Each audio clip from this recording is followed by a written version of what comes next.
ask the panelists to come. Mr. Vučić, Mr. Lajčak, Mr. Winkler, Mrs. Trišić-Babić, Mr. Schneider, please.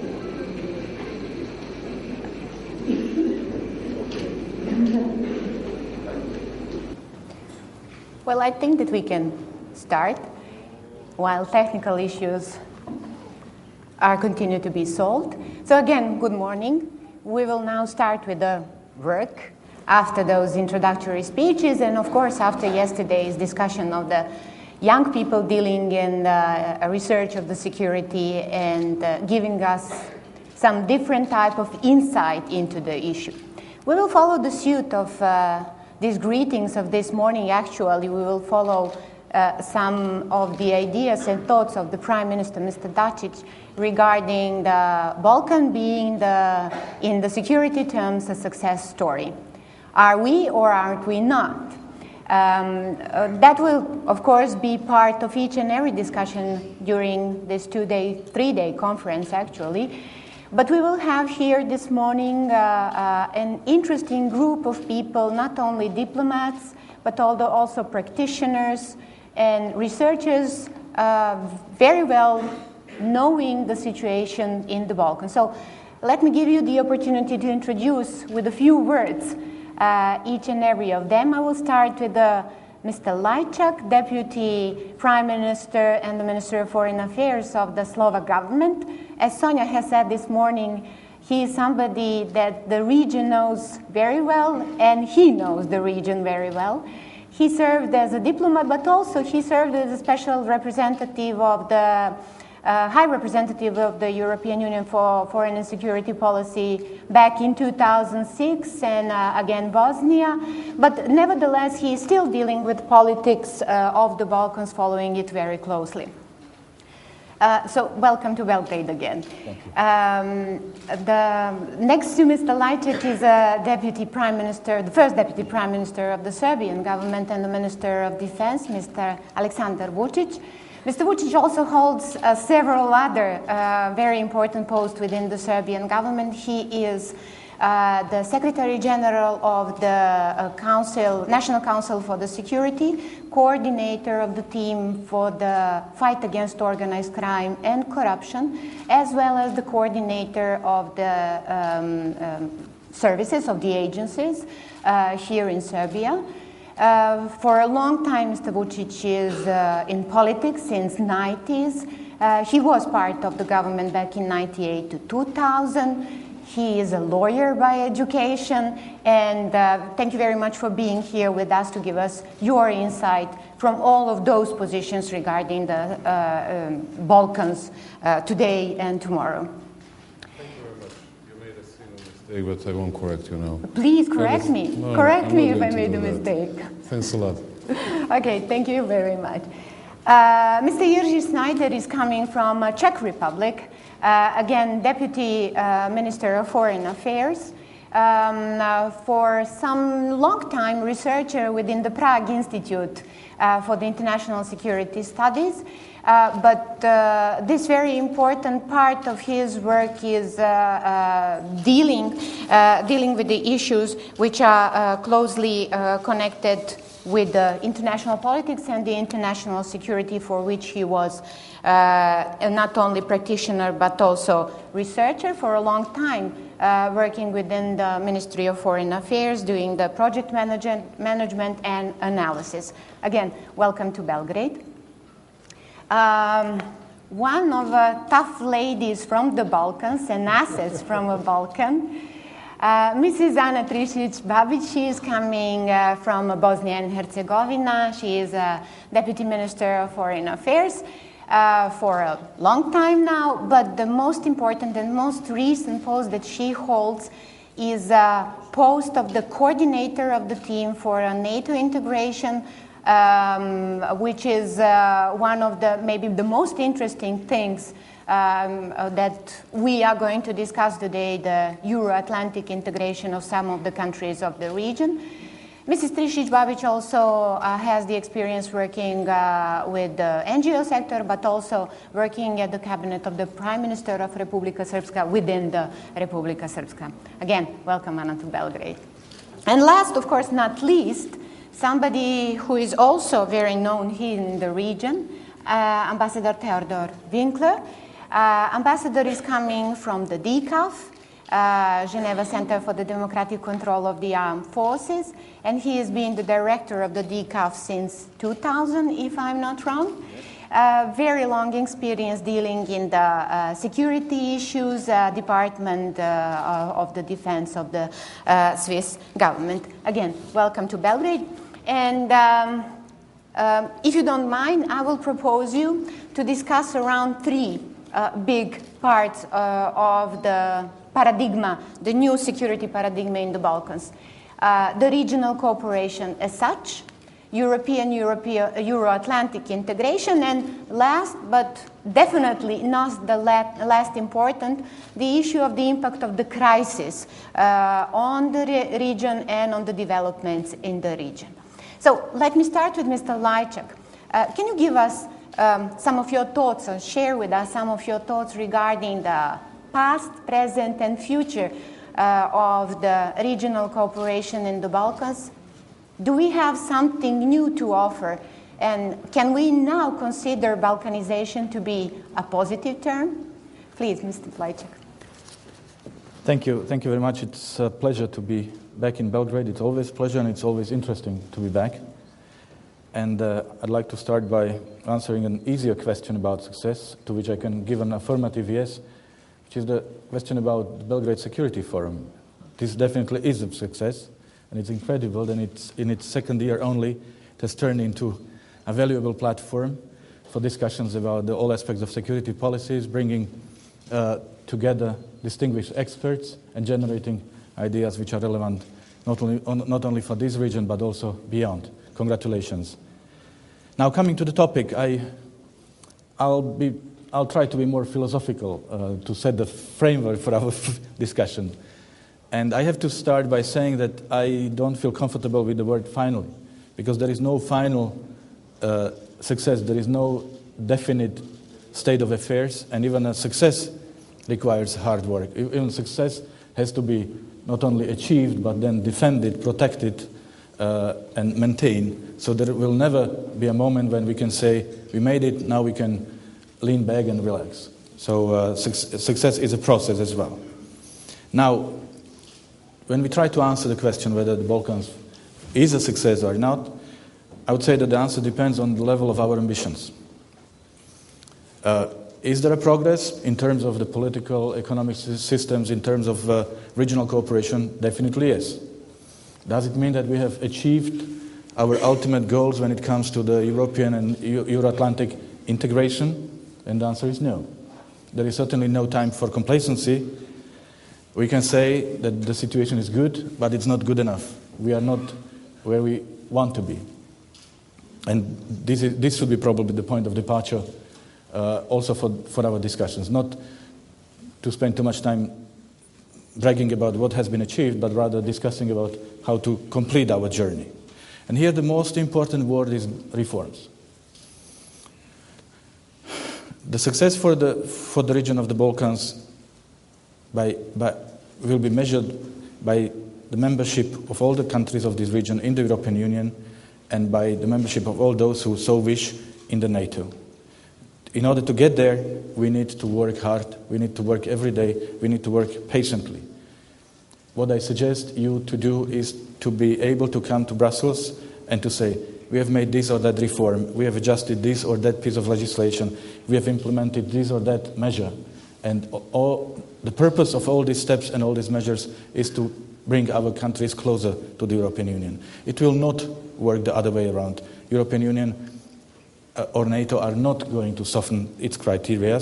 On the contrary, as you see and as we all know, European Union is going through its own internal challenges and through its own reform processes.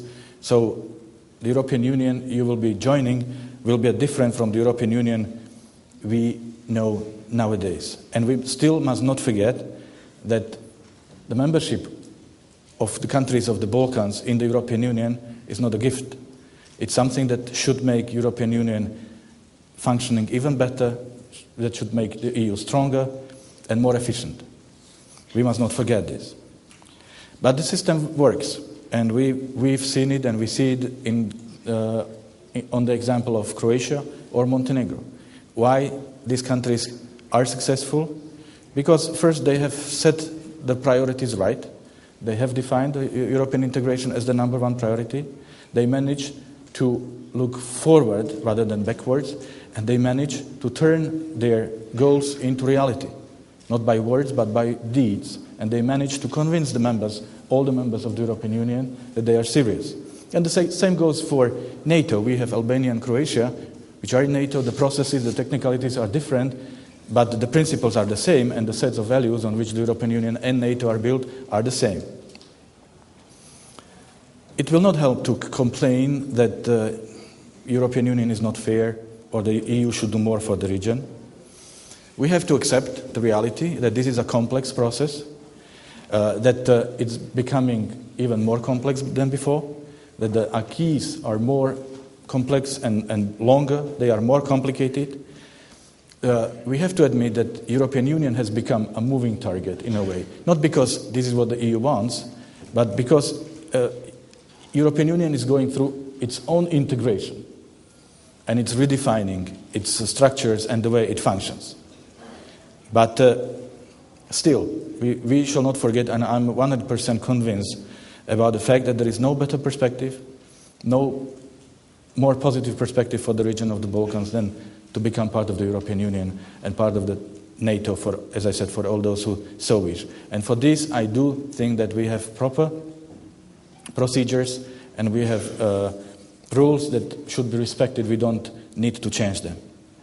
The second word, besides the reforms, I want to stress is the word conditionality. Conditionality is very important, is the key word here. As a matter of fact, we apply conditionality even within the European Union, because now if you want to get the financial assistance from European Stability Mechanism, you have to fulfill certain criteria. If you want European Central Bank to buy your bonds, you have to meet certain criteria, certain conditions. So conditionality is here, and we have to insist on conditions. To make any discounts, any shortcuts will help neither the aspirant countries nor the European Union. Therefore, we should not be obsessed with the status. We shall not focus too much on dates. We have to concentrate on substance. We have to generate solutions rather than questions or requests or demands.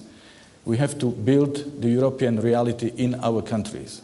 And I think this is the crucial point which I keep repeating. It's not about coming to the European Union. It's about building the European Union in our countries, building the European standards, the way the political system, economic system functions, the way the human rights are protected, and so on and so forth. And this is what is the substance of the European integration process. Of course, EU is here to help, to assist, but cannot do the work for you, for each of you. Now, in the meantime, it's our job in the European Union, in the NATO, to support you, to make sure that the enlargement perspective, your membership perspective is alive. And I can assure you that this is the case. There is a strong group of supporters of the enlargement, and even those who might not be enthusiastic about the enlargement are respecting the rules. The European Union is very serious and solid and honors its commitments. You are still lucky because you have a vision, you have a perspective, and there are countries who would die to get the same perspective. A vision has been offered to the region of the Balkans, a vision to become part of Europe which is united, which is peaceful, which is democratic, which respects human rights, which respects dignity of each individual, which is able to cooperate, which is able to secure the needs of its citizens, and which is competitive on the global stage, and which is prosperous. So if I wanted to be poetic, I would say that there is an empty chair waiting for you at the European table, and this chair will make your voice count. This chair, once occupied by you, will make sure that you are no longer on the agenda, but you are setting the agenda. And I would like to wish all of us, all of you, all of us, this vision to turn into reality as soon as possible. Thank you.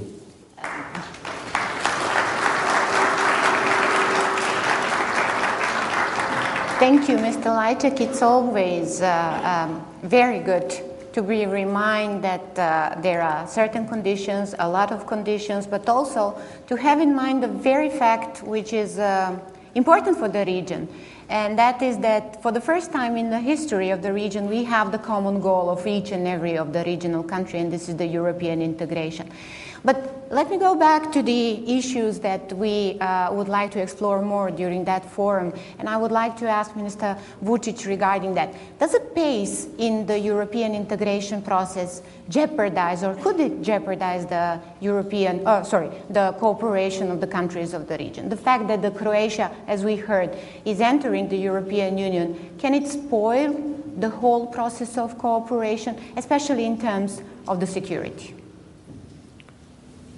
Thank you very much, first of all, and I have to say many thanks to the organizers of this forum, of this panel discussion, and to say many thanks to Mr. Lajčak, because what we heard about European enlargement policy was something very good for our ears. And I have to say once again many thanks to Mrs. Licht, because she said everything that I think most of the people, most of an ordinary people in Serbia really think about our challenges in near future. And I would say something about regional policy, but also I can't share that view that we are in a kind of jeopardy because Croatia is entering European Union and they won't be so interested, or they won't be interested anymore in all security issues. Of course, there are some challenges, and I'm sure that with a real cooperation and conversation between all of us, between particularly, when I say that, I mean Serbia, Bosnia, and Croatia, we can solve all the problems. And but I think, and I would divide it in 5 sections, we would have many problems in various fields, and those fields are, of course, first of all, preservation of integrity of Serbia regarding Kosovo issue, and I can say that Serbia will do its best to be a part of a peaceful Europe, and I think that we have already shown our political desire and everything that is connected with that to solve all the problems in Kosovo with peaceful means, and that's going to be our policy in future as well. Regarding that issue, we really support and we really appreciate everything that's been done by KFOR, and we have a very good cooperation with them. Of course, there are some issues that we cannot agree on, and these are the trainings of Kosovo forces. But anyway, we'll continue our cooperation, and I'm sure that it's going to be for the mutual interests, our people and international community as well. The second important issue for us is also fight against organized crime, including anti-terrorist activities, and I think that we have to make a real regional cooperation here and cooperation between our Ministry of Internal Affairs and, of course, all our intelligence services cooperation. And I think that kind of cooperation is growing day by day, and we have a very good, well, that's my assessment, of course, a very good contribution to, with real deeds, not words, as Mr. Lajčak mentioned that, to the regional stability, and that's something that will carry on. The third important issue for us is anti-corruption fight in a sense of terrible economic crisis that we face with today, and I think that's the field where we can use that word which Mr. Lajčak emphasized, and that is reforms, and we are eager to have all kinds of possible help and assistance from all over the world to make a real system and the best possible mechanisms to fight corruption, which which is poisoning everything in this country, which is the biggest substantial problem, I would even dare to say, of our economy. After all, I have to say that fight against poverty in the region is also very important and will face few security challenges if we fight and if we succeed in that kind of a battle.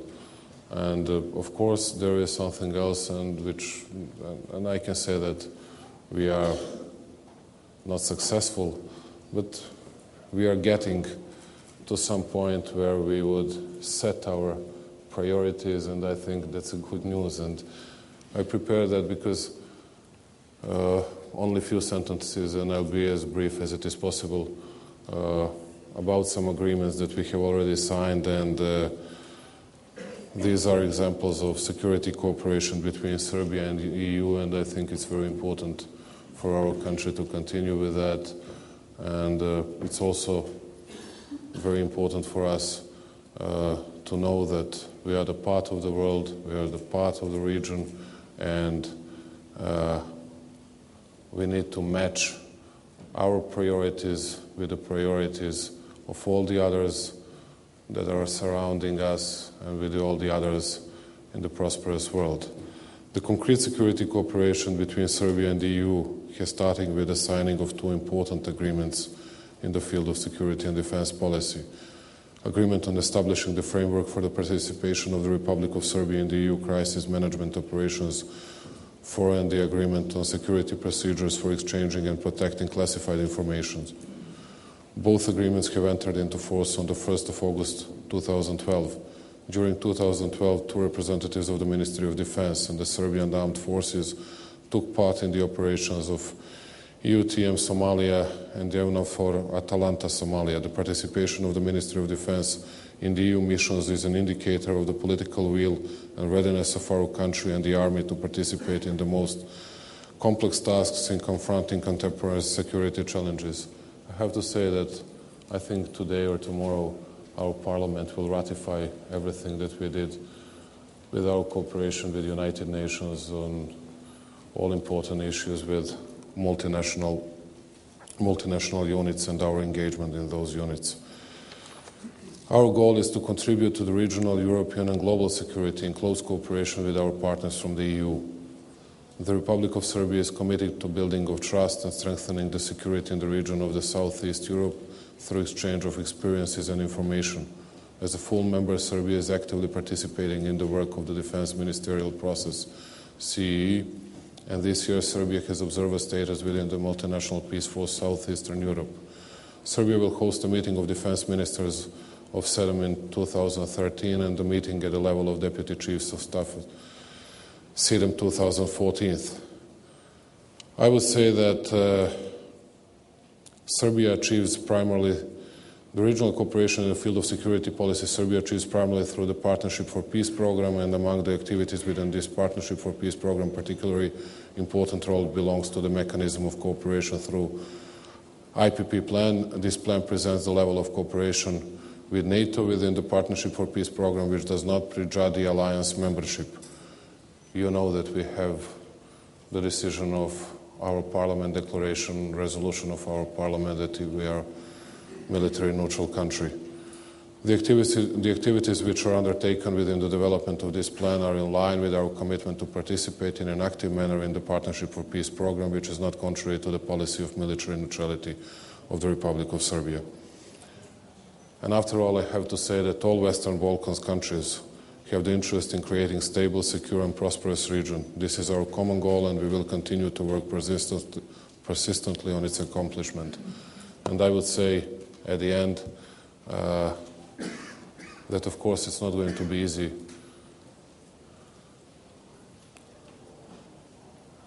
to preserve stability in the region, but I'm sure that we are in a good way that will secure that path, and I'll do my best to assure our partners from international community, first of all, EU member states, and all the others that we are fully committed to join European Union, to accept European Union values, and we need your help. We need your real help. We need your real assistance more than ever, although I'm sure that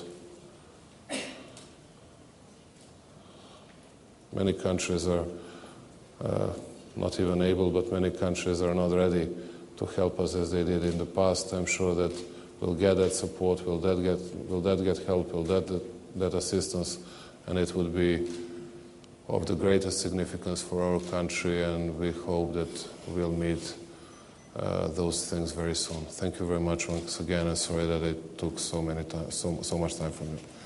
Thanks. Thank you.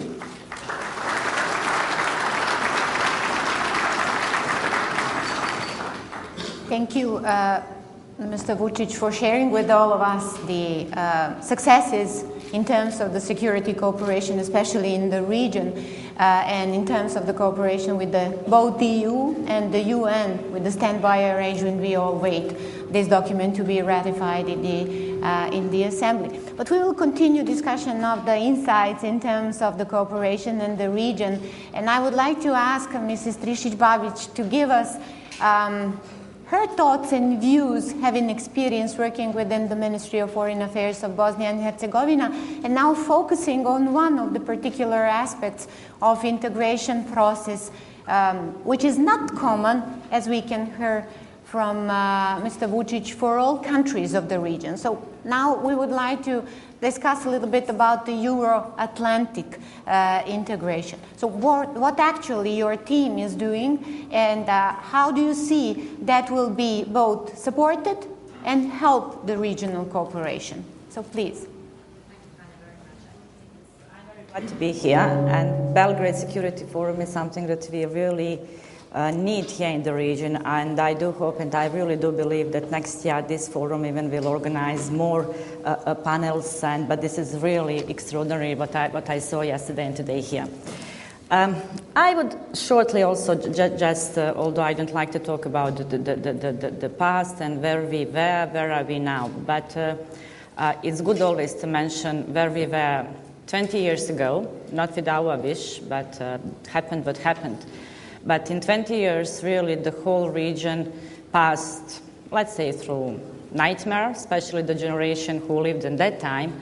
And now I think that we all should be very much satisfied. Where are we now? I have one sentence, actually two sentences, to shortly to describe the situation in the region, including especially my country, Bosnia and Herzegovina, with all this peculiar situation inside of the country. So if you're looking the region in Bosnia and Herzegovina, just taking the photographs every day on the daily basis, the photograph and picture is bad. But if you're looking the region and Bosnia as a movie that is going on now for 27 years, movie is pretty good. And of course, it's still not finished. So this is the question now, how we will finish finally this story here on the Balkan region. Bosnia and Herzegovina has two priorities in the foreign policy. That's European Union and Euro-Atlantic integration. Of course, there is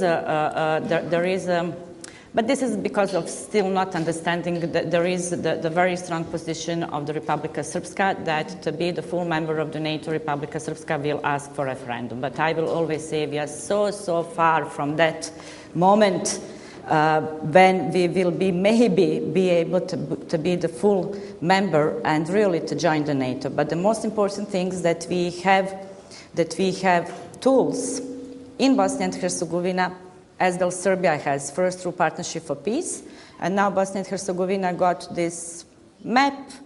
Map is also one tool working with the NATO, but we are not going through the map. We are going through IPAP, and Bosnia and Herzegovina is already in the third cyclus of IPAP. It's very important to do reforms, to be compatible with the NATO, because of all this, as Madam Lich mentioned at the beginning, all these challenges that we are facing without even expecting some things what will happen on the daily basis.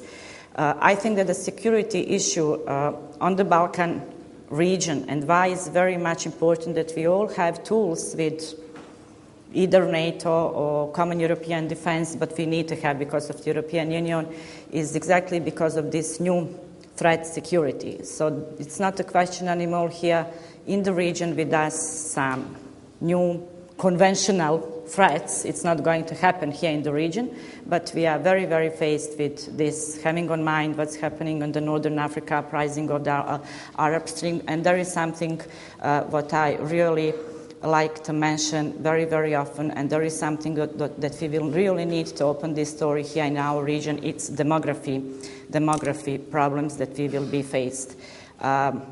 More or less in other regions, the census has been done, and more or less we all know that we are in terrible minus of here in the region. So demography will influence very much on the security here in the region. So this is something what we should start to talk about this already tomorrow. There was so much, especially in this year, the stories and also this comparing. European Union is not anymore interesting in the rest of the region after Croatia is going to join the European Union. Euro-Atlantic integration also will stop, whatever that means. But going and really thinking, and to be fair also, it's to say I don't think that this is really such a true. For example, in 2012, in this year, Serbia got the candidate status. Montenegro, they got the date for starting the negotiation. And even we in Bosnia and Herzegovina, that we again came in some kind of the trap because of ourselves, the European Commission finds some way, and they offer to us this roadmap that we need, that is going to help us really to move and to be also able to apply. So, of course, because of the Euro crisis and everything what's happening in the Europe and the whole world, and of course that no one is talking about our region on the higher level, as a political leaders, for sure, Merkel and Holland is not talking about us, but we are witnesses that on the level of Minister of Foreign Affairs, every time when they have a meeting, they would mention region, and I think that I'm correct. If I'm not correct, Minister Lajčak can say that it's not, but that's also true. So the door to us, the Europe and Euro-Atlantic integration, they are for sure open. We need to show some more desire. So that's something what is here to me, and I think to all of us that we share some views these days, it's a big question mark. Does political elite here really wants European Union? Is this only will expressing our priorities European Union, or is this behind this really desire to lead this process, as well as society, the whole society who really need to push this? I think also that we are very lucky to be here encircled with European Union countries and Euro-Atlantic and NATO countries, but where are we now? And we can't change where are we now. We are in the situation now where Croatia is the full member of European Union and the NATO. We have our neighboring countries like Hungary, Romania, Bulgaria, Greece, Albania, who is the full member of the NATO. We are here in the middle, and I think that I'm talking now about, and we are talking about 16, 17 millions of citizens. So we all need to find a way, first be inside in the region for 16, 17, 18 millions of citizens as soon as possible to regionally connect in all area and make a common goal and opportunity to go together more closer towards the countries of the European Union. I don't think that so maybe coming from Bosnia and Herzegovina and having such a long border with Croatia, Bosnia and Herzegovina has 1,001 kilometer borders with Croatia. I don't think that Croatia is going to be destructive or not interested in the region. Croatia is going to be very, very much interested in our region, mainly because of this 1,001 kilometer sharing with Bosnia and Herzegovina that we still haven't identified all where is exactly this border, and because of the Croats who are living in Bosnia and Herzegovina. So I think that Croatia is still a very valuable partner, And we need also to find a way, and they need, and I think that this is in interest of the Croatia, still to work very, very, very closely to the region. In some cases, they show that dedication to the region, giving us translated the key and all other documents.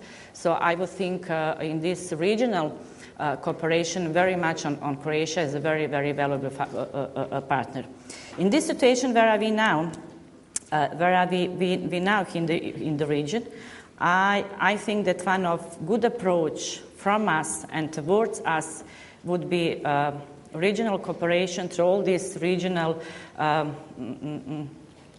opportunistic organization that we have and that we are part of this, like Adriatic Ion initiative, where you have the European Union countries and where you have us that we are non-European countries, CEI, RCC, SETS. But I think those who are smaller, European Union, and with us non-European Union, this is some very strong connection where we, being together in the project with them, we can even on sectorial approach be very much closer to the European Union without having such a huge political debate, but we will finish sooner or later. Personally, I don't like this sentence because everyone is saying we don't have alternative. It's always an alternative, but we do have options here in the region that we, I think, on the forum like this, on the higher level of the heads of the state, Minister of Foreign Affairs, where we need to develop what kind of options we do have. Prime Minister of Serbia, Dačić, mentioned in his speech some Balkan society, Balkan Union. So this is something that I think in very, very near future that we can talk more seriously about this and really be aware, as I mentioned, that we are talking about 16, 17 millions of citizens. Among them you have this young generation that is 17, 18, 19, 20 years old, and that they have the faintest idea when they are listening us about Yugoslavia, about the past, about the history. They all want the same. They want a good education, they want a secure life, they want to travel. And just by coincidence, by chance, 2 days ago, I found it was some research about technology. And the Balkan region, our region, is among the last in technology development. So, for example, Bosnia and Herzegovina is 89, Serbia, Macedonia, they are even after Bosnia and Herzegovina. I don't think that we should leave this region like this to our younger generation. They deserve much better and much more secure regional environment. Thank you. Thank you very much.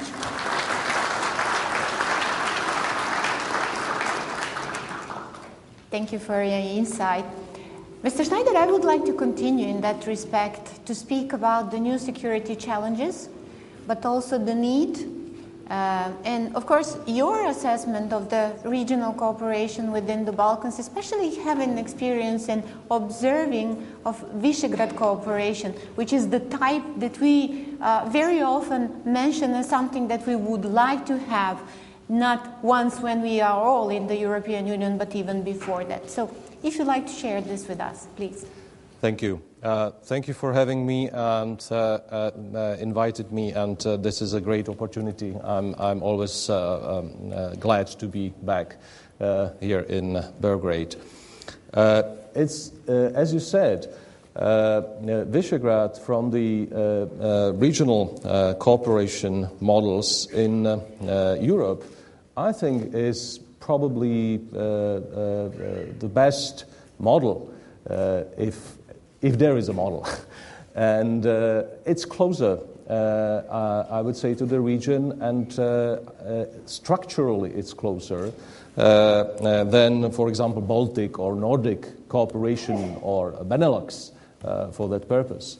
So I think it is an interesting exercise, and I know that some researchers, officials are trying to draw some parallels and try to develop a model from that.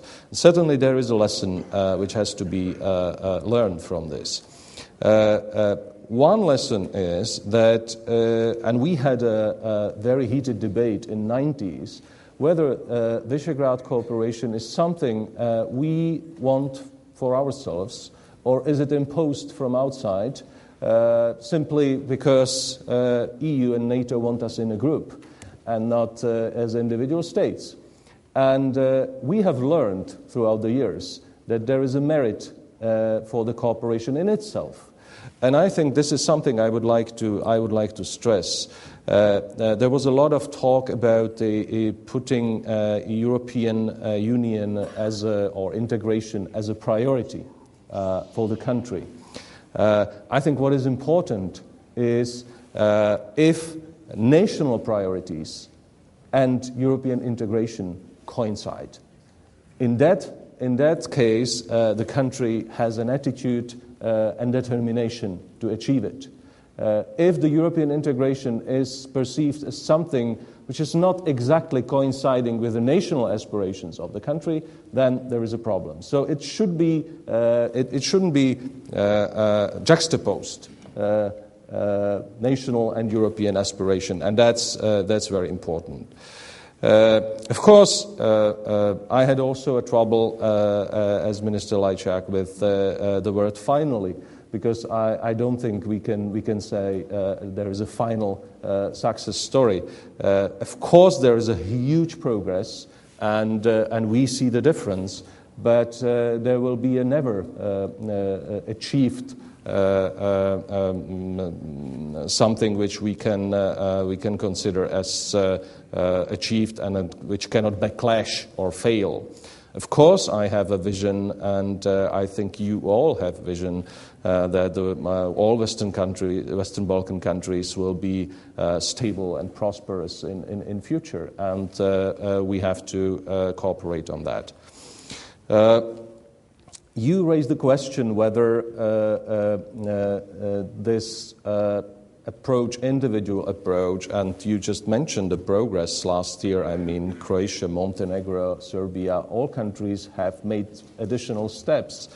Is it good for the regional cooperation or not if countries go on individual tracks?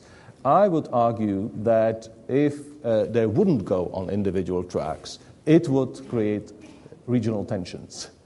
But if they go in individual tracks, and if these tracks are based on merits, the progress is based on merit, then I think it is only conducive to the regional cooperation where the countries can learn from each other's experience and assist each other in this.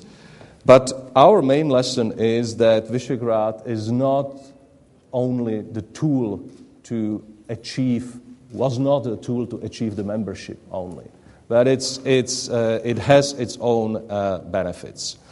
Now, let me say something about, before I move to security challenges you said, about the crisis and the situation in Europe. I think we have to be aware of not just about the economic and financial crisis debate, but about the two aspects. First of all, as Minister Lajčak has said, EU is changing.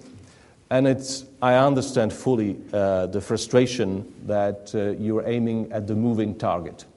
And it's really frustrating. And believe me, it's frustrating even for the countries which are already in the EU.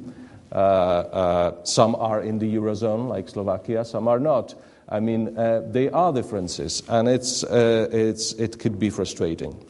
The second point is there is no consensus about the relationship between enlargement and crisis. There are some who believe that crisis is somewhat connected with the enlargement. And there are some, especially from the countries, enlarged countries, but also of other, who acknowledge that without enlargement, the crisis would be deeper. Because enlargement created by enlarging the common market actually created a cushion for the economies to adapt.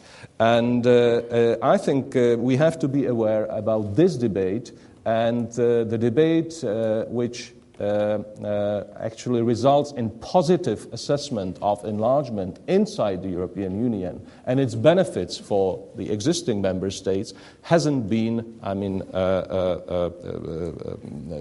concluded.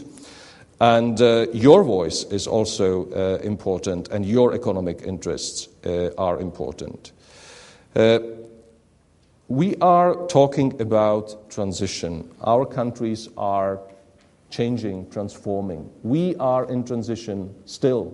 Although we are in the European Union, our country is still in transition. Of course, our politicians will say and have said already many times that transition has been completed. But don't believe that. We are transforming on a day-by-day basis, and we have to adapt, and it is not completed. And transition is something which connects us, and this is something we can share. And that's why we believe that this kind of cooperation, exchange of experience between Visegrad Group and any form of regional cooperation you will decide here to establish is very vital. Our lesson is that you have to put not only your effort into that, but also your resources. And there is the whole new generation of people who have the goals as you described. They would like to have more opportunities. I see some young people here around. I think this is a challenge for them to create a platform for the regional cooperation which will help the governments to follow on and to establish it on the governmental level as well. So that's why we are now debating already for some time with our Visegrad partners here in the region the idea of why don't you have some fund which is similar like Visegrad Fund, which is based in Bratislava, not accidentally.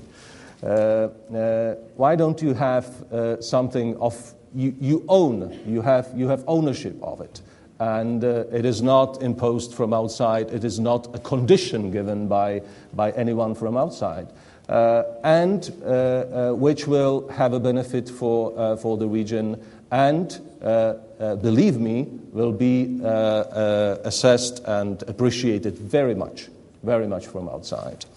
I think this is one of the practical examples what we could do together.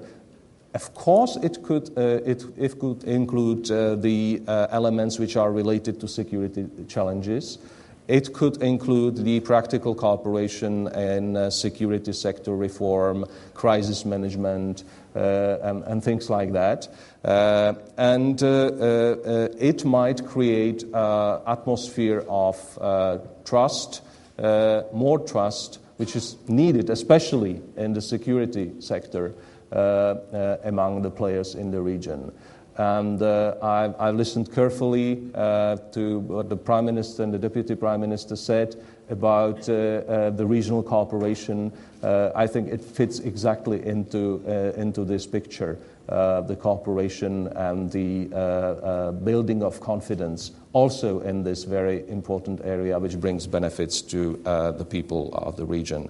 So I wouldn't talk about the success story. Let's together achieve some successes in future. Thank you very much. Thank you very much for sharing with us your thoughts regarding the regional cooperation, but also, if I may use this position to be host and try to explain the title of this panel. So it's not final, but finally, which means did we reach some level, or can we brag with the level of our achieved cooperation? And then I would like to continue regarding the issue of crisis and the issue of money, which is now the major problem, not only for Europe, but also for the region.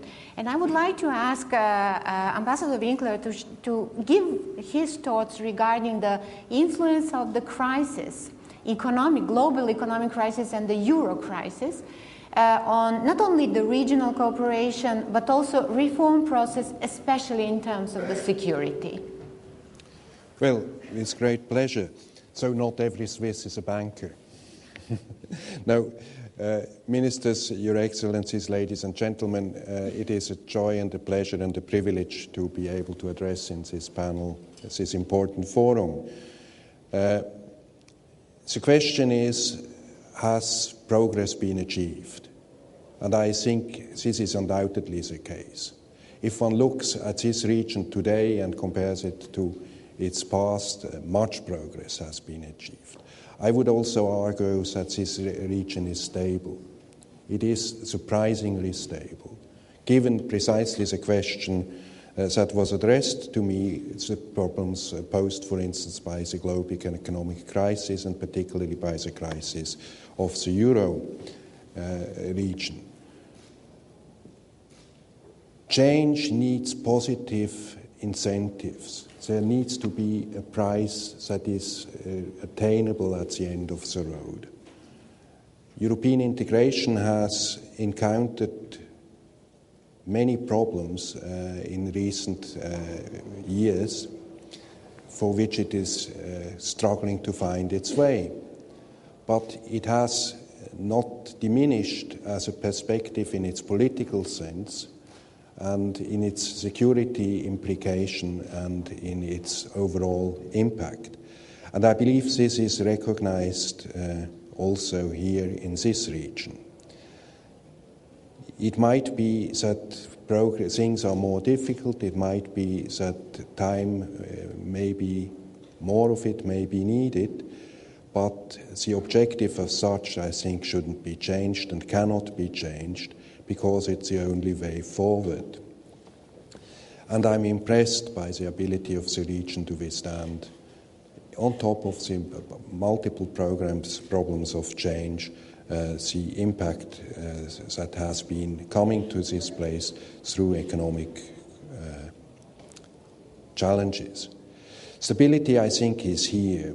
It is owed in part to the continued presence and attention of the international community, but also, I think, because of the steady progress of reforms in the region. This is recognized. I mean, let's take the example of Serbia. Let me mention just the presidency of the UN General Assembly or the chairmanship in office of the OSCE that is around the corner. DCAF continues to be active in all the countries of the region. There is no reason for us to retire.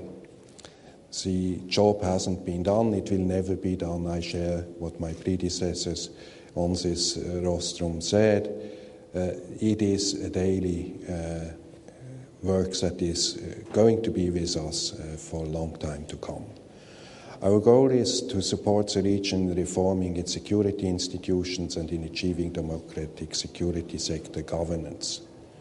In so doing, we have developed partnerships with the governments of this region, with parliaments, with security actors, but also notably with civil society actors. Much remains obviously to be done. Let me just cite a few priorities as we see them at this juncture.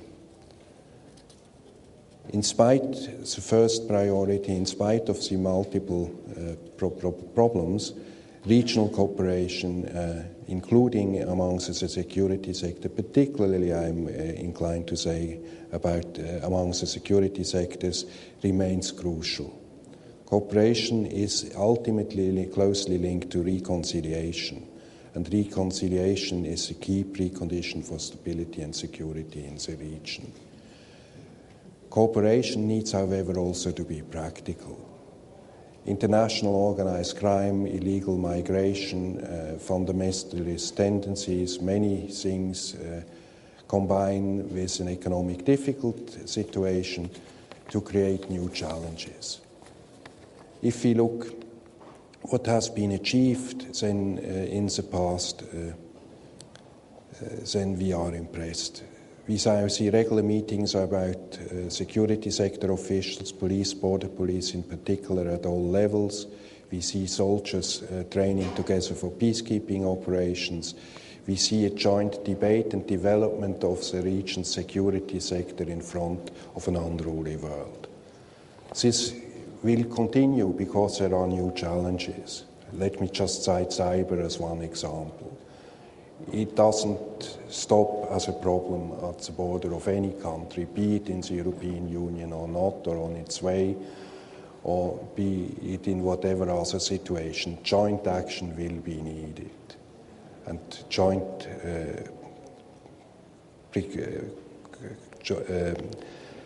thinking about the issue and how to tackle it best is clearly needed. At the same time, I have feelings that regional cooperation still relies too much on external incentives.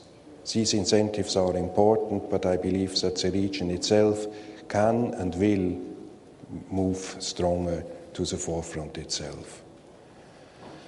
A second question that I believe needs to be addressed and will continue to have to be addressed for a long time to come, in spite of the progress made, is that of corruption. I believe that we all are aware of this continued existence, that we all identify it as a profound problem, and we all determined to combat it. Some countries move more swiftly in that respect. Others have more difficult problems to handle, but there is no way leaving to the future without addressing the issue. The same is applying for organized crime. Wherever problems creep up, organized crime fills the vacuum. The region is also always at risk to become a route for illegal migration, trafficking from other parts of the world, and unruliness in other parts of the world is probably increasing that risk. Much has been done here to fight organized crime. Let me cite as example only the Police Cooperation Convention, of which you are a member, and which has its secretariat housed at DCAF. I think much has been achieved here. It's now ratified by 10 countries, including several EU members. I believe this is an important aspect. The group will grow in strength and significance. Its implementation will provide police officers with a cooperation toolbox compatible, if not superior actually, to that of the EU member states. Stronger justice cooperation should in parallel be built to underpin developments in the field of policing, however. Initiatives such as the Serbian proposal to develop a regional arrest warrant are worthwhile and deserve further exploration. Further efforts need to be made to strengthen political independence of law enforcement institutions and the security sector in general.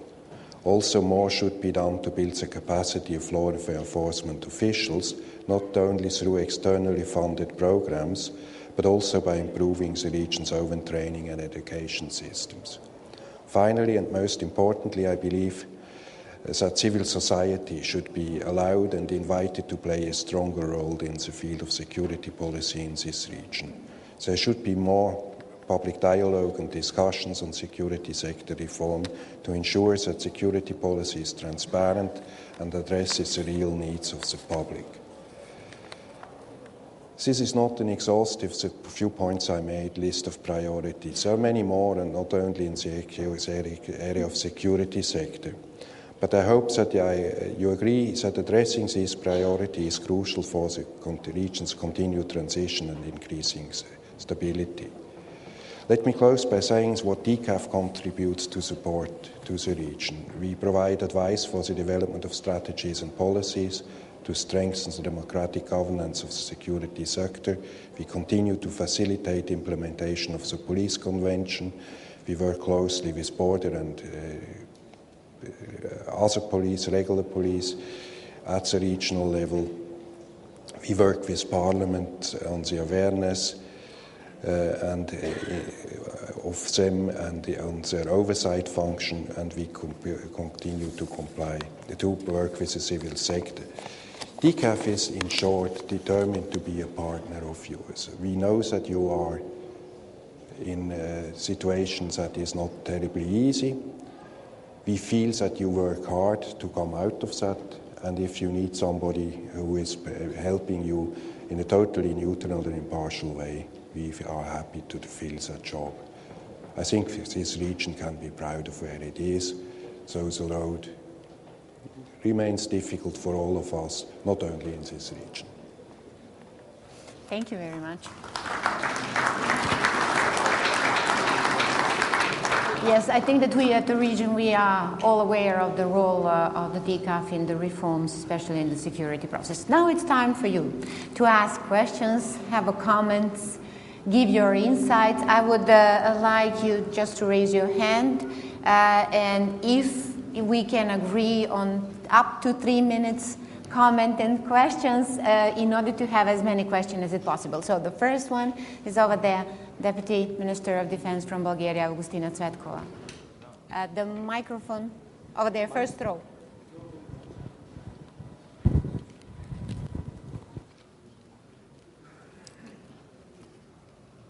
Thank you very much. Augustina Cvetkova, Deputy Defense Minister of Bulgaria. Speaking about regional cooperation, I would like to make a short comment. We should mention one of the most successful initiatives in the region. This is Southeast Defense Ministerial Initiative. It was established in the second half of 90s with the support of the United States and Italy, and the main goal of this initiative was the countries of the region to follow their way to Euro-Atlantic integration. I think that this is one of the best examples of a working initiative, and now in the time when NATO speaks about smart defense and European Union speaks about pooling and sharing, we can have one real working initiative, and in the field of defense it proves that we can work together and we can be valuable for the region. This initiative already has a Southeast European Brigade. Still the brigade has only a headquarters, but it's up to us, our efforts, how to develop this initiative, and really we started only with one country in the region being a member of EU and 2 countries being members of NATO. Now the region is different, and this is the way to say that it's really a long journey, but the right journey to the success story. Thank you. Thank you very much. We have a question over there. I think that we will comment, but also question get together in order to have the opinion of the panelists. So please. Thank you. My name is Karsten Friis. I work at the Norwegian Institute of International Affairs. First of all, thanks to the panel for extremely nice and good interventions. You all talked about regional cooperation, which is good, of course. We all support that. But allow me as an academic to ask the more difficult question. Yesterday, we in the pre-event, the academic pre-event, we talked about how different countries in the region have different historical remembering, different narratives about the past, the recent past, the breakup of Yugoslavia and the wars. So my question is, if all the countries, the people in the countries, in history, in schools, learn different versions of what happened recently, will the high-level regional cooperation among politicians and senior leaders, will that be sufficient if the people of the country still have conflicting perceptions of what happened in the past? How can they then build a common future? Thank you. Thank you very much. Yes, Milica.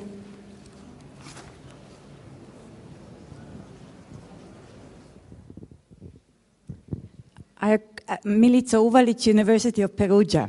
I congratulate the whole panel. It was an extremely interesting discussion.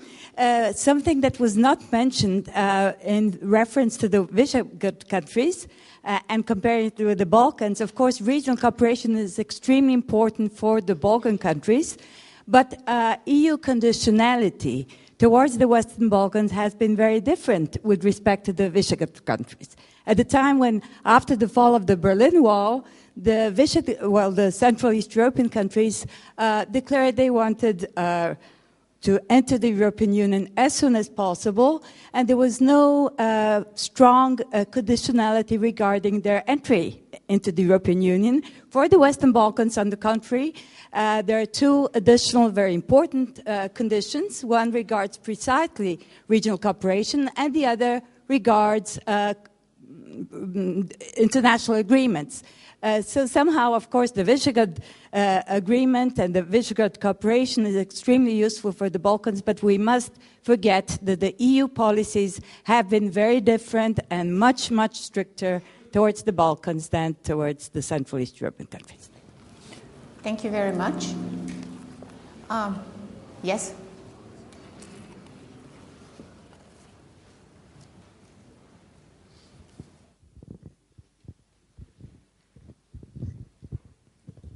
Hello, my name is Tomasz Żornaczuk. I come from Warsaw, from the Polish Institute of International Affairs. If I could direct my question to Prime Minister Vučić, we've heard today that Visegrad cooperation, that I'm personally interested in for natural reasons, was important for those four countries that contain this, that are in this group. Do you think, Mr. Prime Minister, that this kind of cooperation would be needed here in the Balkans, or this sectoral cooperation among the countries that is existing is sufficient for now? Thank you. Okay, I think that we now have several questions. First, the issue of the concrete cooperation, like in case of SEDEN, but also don't forget RCC as one of the very important elements of cooperation. Then one of the maybe crucial issues to understand the regional cooperation, is it still an elitistic process, or it has deep roots in the cooperation among people of the region? Then conditionality, is it different than for the Central and Eastern Europe? It's a heavy battle on that. And the last one is directed to Minister Vučić regarding the sectorial cooperation type of the Visegrad Group cooperation. Can it be pursued here within the region? So except that one, the last one, you are free, or I'm calling you to give the insight to some or each and every of those questions. Mr. Vučić, would you like to start with the direct questions? Yes. Is it working? I have to say that we are very interested in Visegrad Group's work, and although it's not the same situation, because yes, there were some disputes, particularly between Slovakia and Hungary, but not such a huge disputes like we had here in the Balkan region, between all our countries, particularly countries in former Yugoslavia. And but yes, that's a great experience, and they think that you can protect the interests of all four countries from Visegrad Group in a much better way than you used to have. And I'm sure that in future we can discuss that issue, but so far we haven't reached any kind of similar agreements in the region. And I can also just add that I completely agree with everything that Mrs. Uvalin, if I remember quite well, I completely agree on everything that she said. And about things that we would assess, that we would estimate that happened in the past, I would say that all of us have to find a kind of objective approach to everything that happened in the past, but I'm not completely sure whether we'll be able to achieve that in the near future or not, because you can just take one example, and that's, let's say,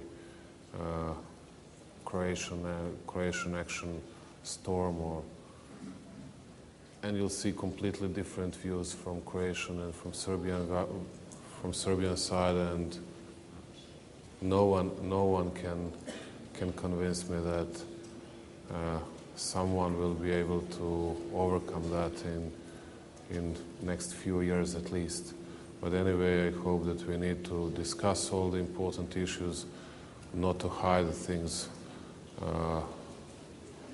under the rug, but to set it out and to sort it out and to solve the problems, to speak about the problems, openly, to speak with all the arguments, not to hide anything.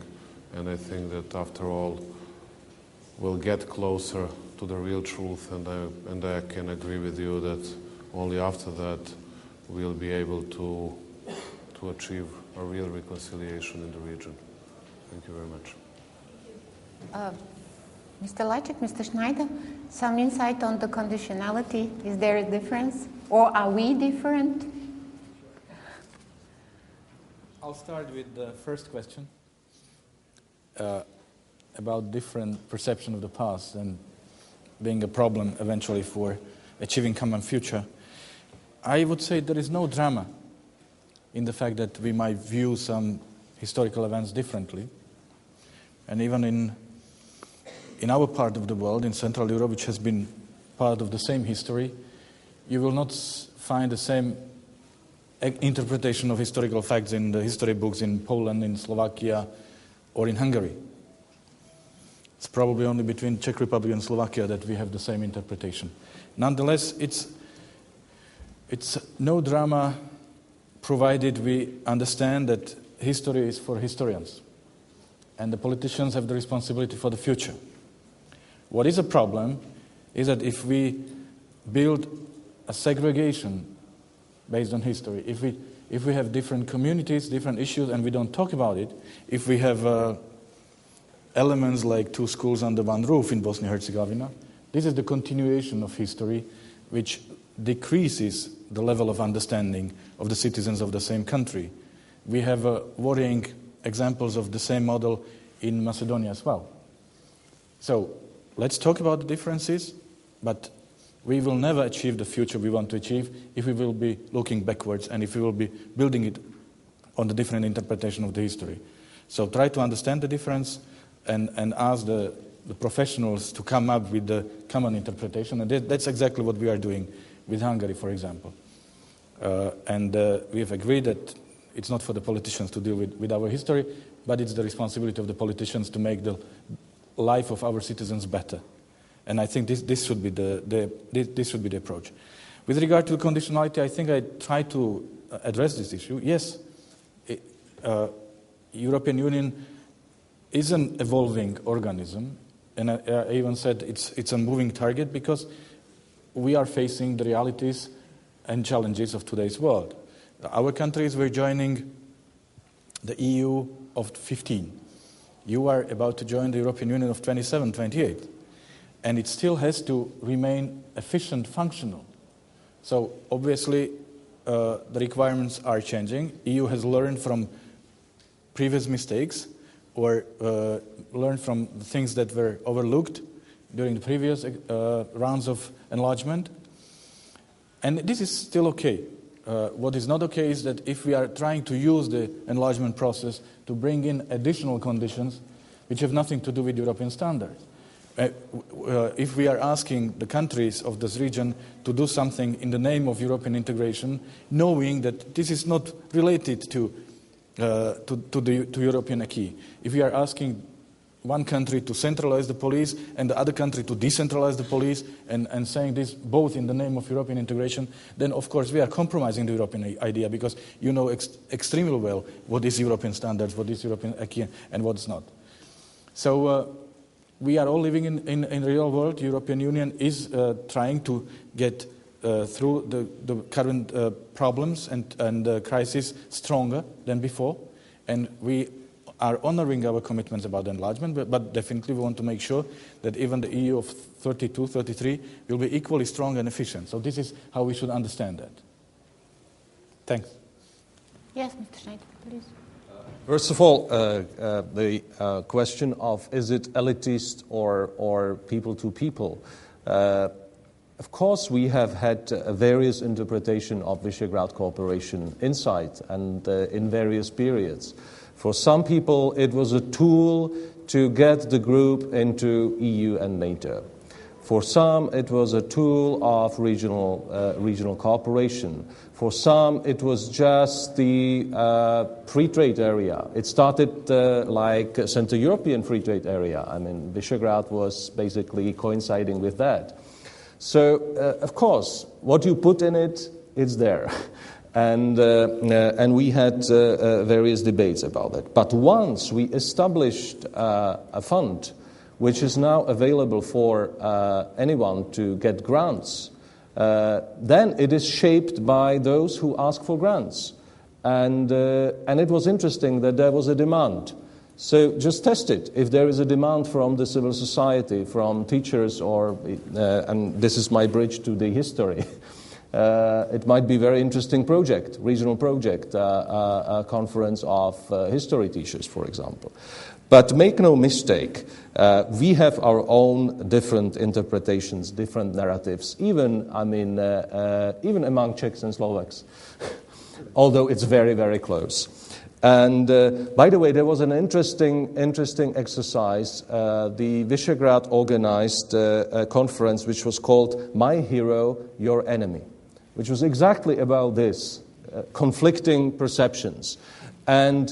And it's much longer, historical things than relatively recent 20 years war memories.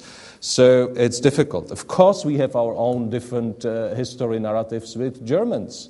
Of course, this is part of it. But what is important is if the politics is not shaped by history, and it's future oriented.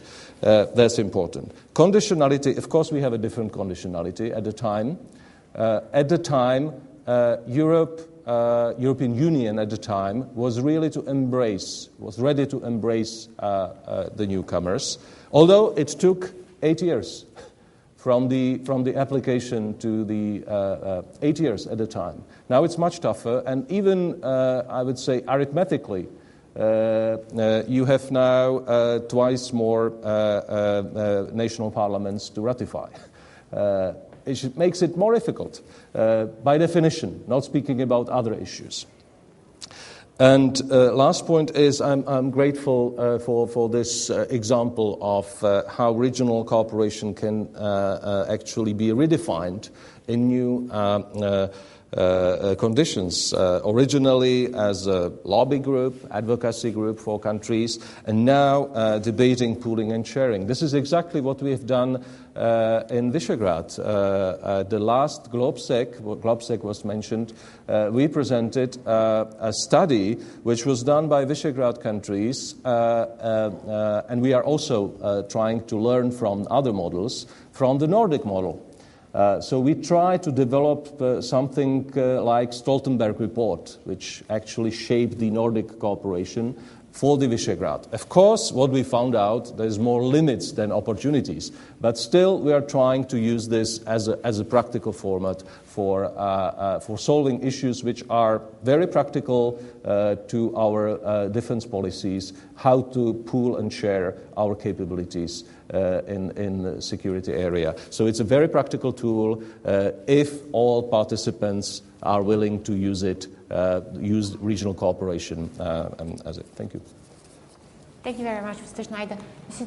Trišić-Babić, can I ask you, are you afraid of the proliferation of the regional initiatives? That could be also a jeopardy for the regional cooperation. We heard from Mrs. Cvetkova one, which is a successful one, the SEDEM. But there are a lot which are in some kind of hibernation but still exist. And it can create a lot of problem to the region. So does the proliferation make a problem to us? Have the concrete example of what could be or what? Some of them are now still working on the paper, some of the initiatives from the former pact, Stability Pact and things like that. Do we need further more initiatives for regional cooperation? Well, I don't think with my experience with all these regional initiatives that there is a need for some new more. I think that it's necessity to do as soon as possible to go through some inventory of all of this because it's more than obvious that they are overlapping. So overlapping, this is waste of time and waste of money. Just concrete example, for the last 3 weeks, there were 4 cybersecurity roundtables, Sarajevo, Zagreb, in different regional organizations, RCC table, security table organized one also. So this is, but in meantime, our whole region, Macedonia, Bosnia and Herzegovina, Croatia, Serbia was in fire. Okay, we need to talk about cybersecurity, that's the whole issue. But there are some very live civilian also aspects in our region that instead, but we do have a place in this regional. So RCC, as a continuation of the Stability Pact, we understood that RCC is going to be some kind of the roof of all this regional that will direct them, but still this is not happening. So I think my proposal is the best way is to do inventory as soon as possible, say Adriatic Ion, CCP, all these regionals, roundtables, and especially you have, for example, in our RCC, the security table is, I think, under the Bulgarian auspices. In some other initiative, in some other countries. So it's very much obvious that they are competing without any reason through us. So that's something what I see, as I said, as a necessity to do this, what will help us, mainly in this, as I'm calling this, some kind of the sectorial approach from the region towards the European Union and vice versa. We have time for 2 short questions, please. Okay, one short question. My name is Milan Đukić and I am an alumnist of BFP, and I have a question for Mrs. Ana Trišić, Mr. Lajčak and Mr. Vučić as Deputy Prime Ministers. And that's a question about Turkey and influence of Turkey on Balkans, because we have theory that if Turkey stops on EU integration, some kind of compensation will be influence on Balkans. And I like to have a short answer of you, because that's the theory we talked about yesterday and day before, and we'll talk about it in day after. Thank you very much. Thank you very much, Charlie. We don't have time furthermore, and I have to excuse, if I understood properly, Prime Minister, he's going to leave or not yet, okay? So the direct question to you. To Mr. Lajčak. Okay. Well, Turkey. It's for a panel. There are 2 tracks. Turkey's EU track and Turkey's activities in this region. Turkey is a candidate country, is a very serious country, is a regional player. Turkey is facing its problems with regard to its integration ambitions. But whatever the length and the outcome of this process, it has no impact on the integration ambitions of this region. And I want to be very clear on it. It's not related. What's also important is that Turkey, as I said, is a regional player and very visible and active in this part of the world, in this region.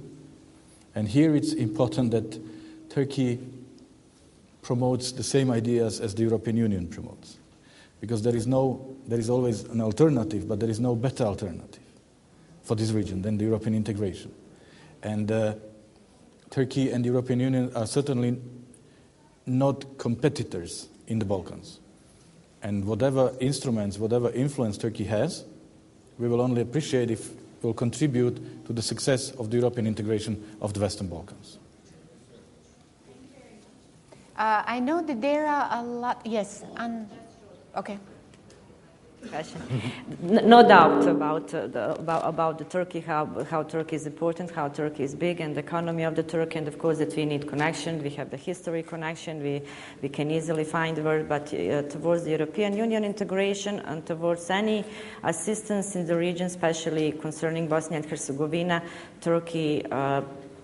It's not honest player. Not just it's not honest really that wants to help. I think through Bosnia and Herzegovina they are promoting mainly themselves like a foreign policy player. I don't think really there is a need that in the region we need Turkey and have trilateral meetings, Turkey, Serbia, Bosnia and Herzegovina, like Turkey is some kind of the player to make a better relations, or trilateral meetings, Turkey, Croatia, Bosnia and Herzegovina. I think that time that we inside of the region can have our trilateral meetings, so 5. So in that context, of course, in economy, and Turkey is the NATO countries, they have a good expertise in everything, but Turkey at this moment doesn't bring any harm, at least in Bosnia and Herzegovina.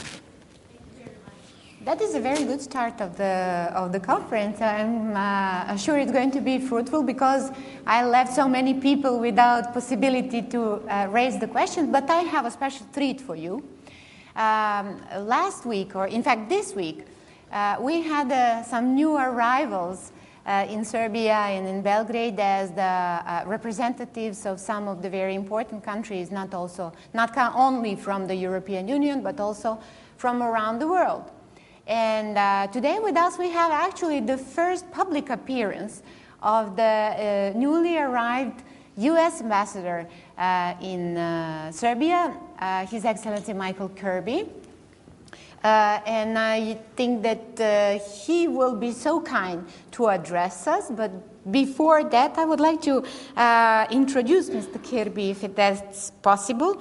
So he is coming from the State Department. He was the Principal Deputy Assistant Secretary for Consular Affairs. Before that, ambassador was the U.S. ambassador in Moldova. But for 29 years, according to my information, worked within the State Department on different positions, especially and particularly in terms of the consular affairs, as a consul general in Frankfurt, but also in some of the countries of the former Soviet Union.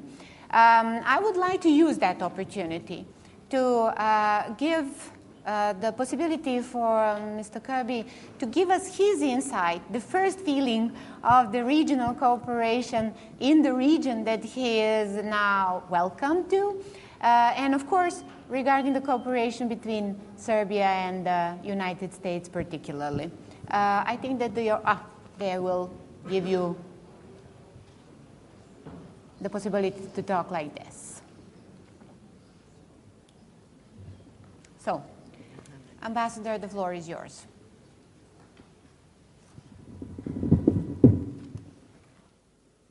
Thank you.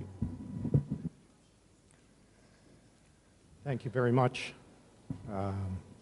It's a real pleasure to be here. Mr. Prime Minister, sorry for interrupting the rest of you.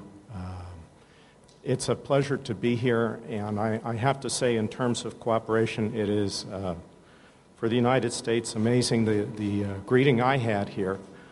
It's highly unusual that someone would arrive on Tuesday, present credentials on Wednesday, have the opportunity to speak to the Prime Minister on Thursday and the First Deputy Prime Minister as well, and then address this group. I think it says something about what's happened and what's changed here in Serbia that we have this kind of meeting. I know it's only the second one of these meetings, but from what I've seen, it has a rich future. I think the notion of cooperation is one that we welcome greatly in the United States. I've had the opportunity, perhaps, to live in a number of the European Union countries, perhaps more than many of you here. I've actually lived in Belgium, France, Germany, Denmark, Sweden, and Poland, who are EU members, and joined at various different times. I, of course, have always been a guest a foreigner visiting. But I think that this European Union offers a variety of things that help, and I think would help Serbia.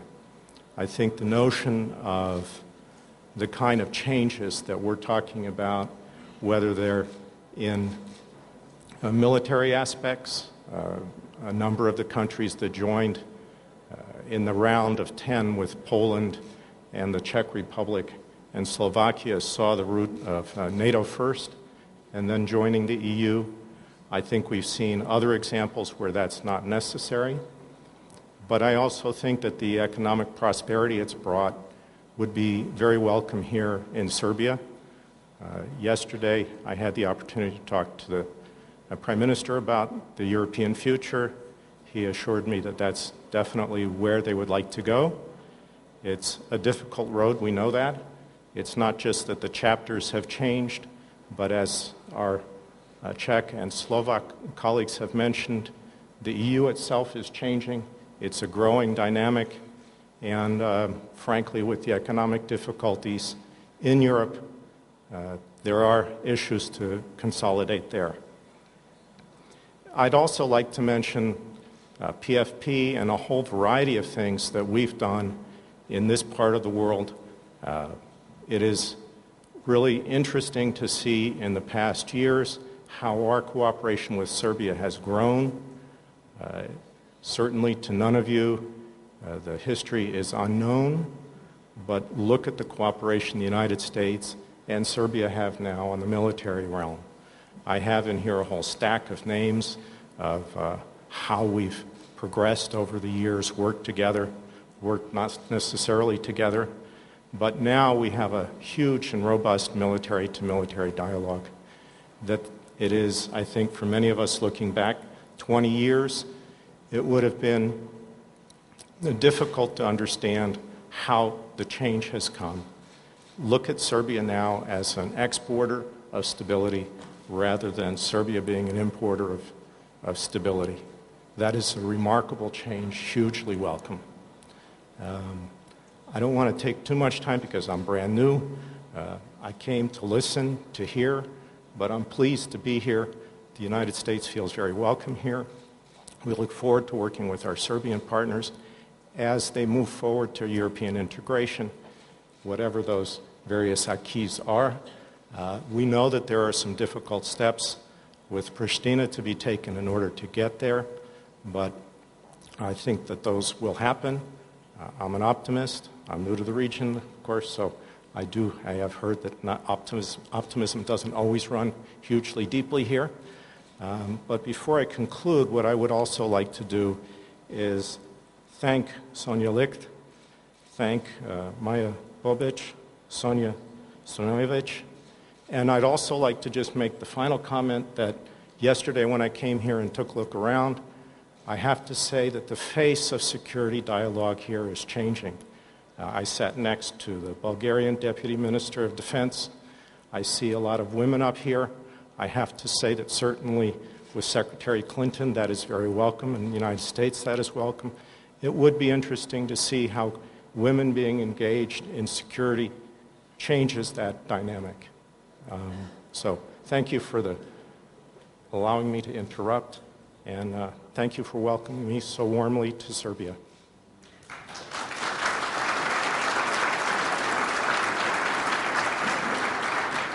Thank you very much, especially for noting the fact that there are so many female in the security sector and dealing with the security, which is let me finish with that. That is a bright future for the cooperation in the region. So again, thank you very much for participating in this panel, and thank you very much for being here with us. We will have now a coffee break for half an hour, so see you here at noon.